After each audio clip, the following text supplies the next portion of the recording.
6 7 जैसे 5 बताए थे ना उसी प्रकार का है, पहले आप बना लीजिए, नहीं बनेगा तो फिर देखेंगे। 8 नंबर पर ध्यान दीजिए क्या है।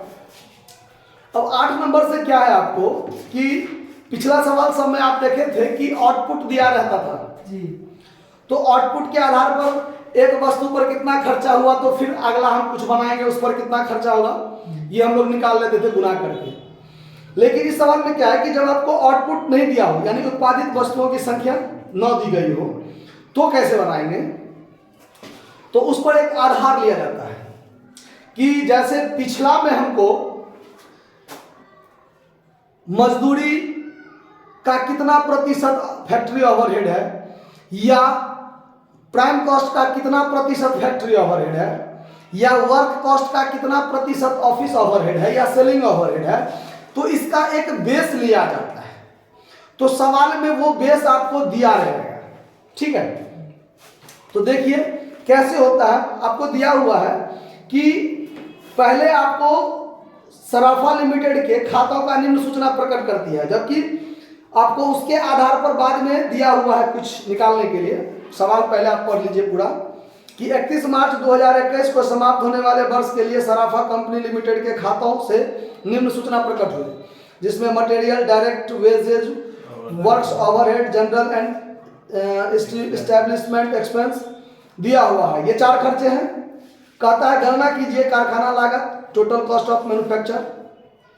सवाल में कहता है कि कारखाने के ऊपरी व्ययों का मजदूरी के 60% आपको लगाना है। कह दिए हम कि कारखाना फैक्ट्री ओवरहेड का मजदूरी के 60% लगाना है, जितना पिछले में लगा था उतना ही अगला में लगाना है। तो अगला किस पर क्या बनाना है वो आपको दिया रहेगा सवाल में। देखिए स्थापना और सामान्य व्ययों का कारखाना लागत के 60%। एक ऐसी मशीन बनाने के लिए कंपनी क्या मूल्य उद्धृत करेगी जिस पर 720 रुपया का सामग्री और 600 रुपया का मजदूरी व्यय होंगे, कुल लागत पर 15% का लाभ होगा। ये आपको पूछ रहा है, कुल लागत जो होगा ना उसका 15% लाभ होगा। तो सबसे पहले कुल लागत क्या होगा वो तो देखना पड़ेगा। तो इसके लिए देखिए सवाल में पहले आप स्टेटमेंट ऑफ कॉस्ट बना लीजिए। स्टेटमेंट ऑफ कॉस्ट, इसमें आपको दिया हुआ है कि मटेरियल था 75,000 का, 70,000 का। चलिए आप यही बात सही, मटेरियल 70,000 का, वेजेस कितना का था 54,000। तो दोनों को अगर जोड़ दीजिए तो 1,24,000 आपका क्या निकल जाएगा, प्राइम कॉस्ट। फिर आपको इसमें ऐड करना है फैक्ट्री ओवरहेड दिया हुआ है ना, वर्क्स ओवरहेड 16,200 यानी वर्क्स ओवरहेड 16,200 तो 1,40,200, ठीक है। ये आपका हो गया वर्क कॉस्ट। फिर आपको इसमें ऐड किया है establishment and general expense. General expense कितना दिया हुआ है 11,216। तो ये 1,51,416 ये क्या निकल गया टोटल कॉस्ट, क्योंकि आगे आपको सेलिंग ओवरहेड ये सब नहीं दिया हुआ है। चलिए दूसरी बात, अब आपको बेस क्या लेना है, ऑन द बेस आपको जो आधार लेना है अगले के लिए ऑन द बेस, पहला नंबर में लेना है आपको परसेंटेज ऑफ वेजेस, नहीं percentage of works overhead on wages, यानी वेजेज के आधार पर, यानी इसका जो आधार लेना है वो इसके आधार पर, ठीक है। तो ऑन से पहले वर्क्स ओवरहेड 16,200 बट्टा में ऑन के बाद वाला 54,000 नीचे गुने 100। इसको अगर काट दीजिए तो इससे ही कटेगा 30 मर्तबे यानी 30%, यानी फैक्ट्री ओवरहेड जो है आपका ये वेजेज का 30% है ना। तो जब हम अगला टेंडर प्राइस बनाएंगे, एस्टिमेटेड प्राइस बनाएंगे, तो वहां भी वेजेज जो होगा ना उसका 30% फैक्ट्री ओवरहेड लेंगे। फिर percentage of establish and general expense on work cost, on work cost. तो ऑन से पहले वाला ऊपर 11,216 ऊपर, ऑन के बाद वाला वर्क कॉस्ट नीचे 1,40,200 गुने 100, ई डबल जीरो से डबल करेगा और इससे जो इसको काटिएगा तो 14 8 112 होता है शायद, होता है ना, और 2 8 16 भी होता है, यानी 8% निकल जाएगा। कितना परसेंट निकल जाएगा? 8%।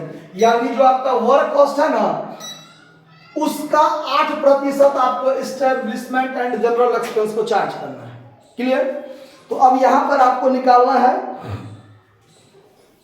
Quotation price. सवाल में लिखा हुआ है कोटेशन प्राइस आपको निकालना है। The calculation of quotation price ये निकालना है, जिसमें आपको आउटपुट नहीं दिया हुआ है। सवाल में दिया हुआ है क्या? मटेरियल। यदि मटेरियल 720 हो, वही है ना, मटेरियल 720 है और लेबर यानी वेजेज, आपका वेजेज कितना हो? 600, तो दोनों को जोड़ के 1320 क्या हो जाएगा? आपका प्राइम कॉस्ट हो जाएगा। फिर आपको ऐड करना है वर्क्स ओवरहेड। तो वर्क्स ओवरहेड का आधार क्या लेना है? 30% ऑन वेजेज, 30% ऑन वेजेज। तो ये जो आपका वेजेज है इसका 30% 180 रुपया, तो ये कितना हो जाएगा? 1500। क्या हो जाएगा? ये वर्क कॉस्ट। फिर आपको इसमें ऐड करना है इस्टेब्लिशमेंट एंड जनरल एक्सपेंस। कितना?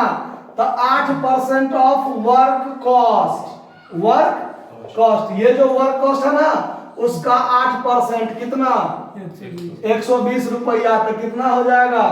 1620। क्या हो जाएगा? Total cost. आगे कुछ है नहीं।